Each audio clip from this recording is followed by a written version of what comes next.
Good evening. So, ayan. Gagawa tayo ng dynamite. So, madali lang ito. Itong siling haba.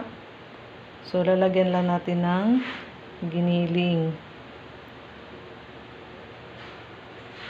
So, ayan. Para ipapalaman lang natin sa loob. And then, lagyan natin ng slice na cheese.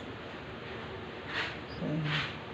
Then, bago natin i-wrap sa ating wrapper. Pwede ito yung lumpia wrapper. So, pag wrap natin, ilabas natin itong kanyang yan.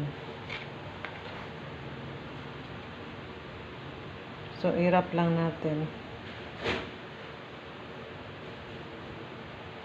Nakalabas yung dulo ng sili. Kanyang tangkay.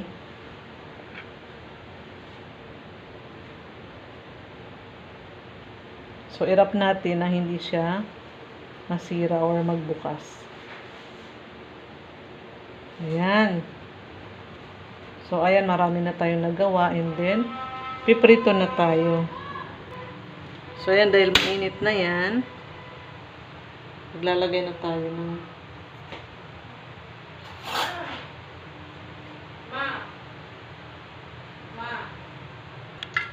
ayan, lagay na natin to. Yan.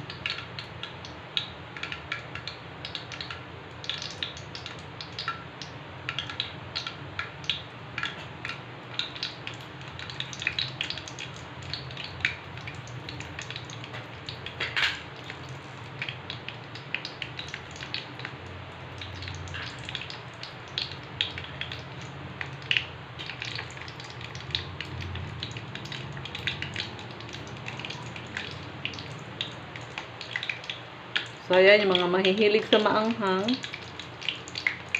Patok na patok ito sa kanila.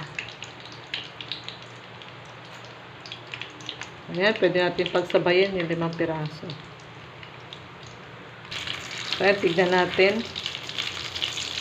Ayan, so pag nag-brown na yan, pwede nang balik pa rin. Ayan. Ayan, konti lang naman ang sangkap niya. Pwede kang bumili ng half kilo ng siling haba. And then yung giniling na karne, pwedeng 1/4 lang. And then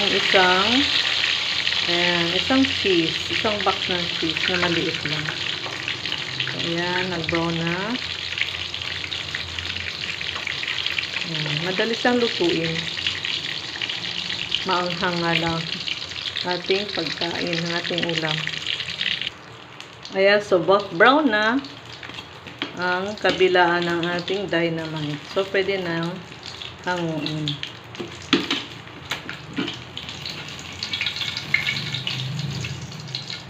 Drain muna natin sandali ang kanyang oil.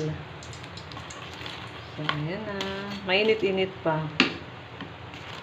Ayan. So, mayroon na tayong dynamite. Thank you for watching. Ayan, so madali lang naman gawain. Happy New Year!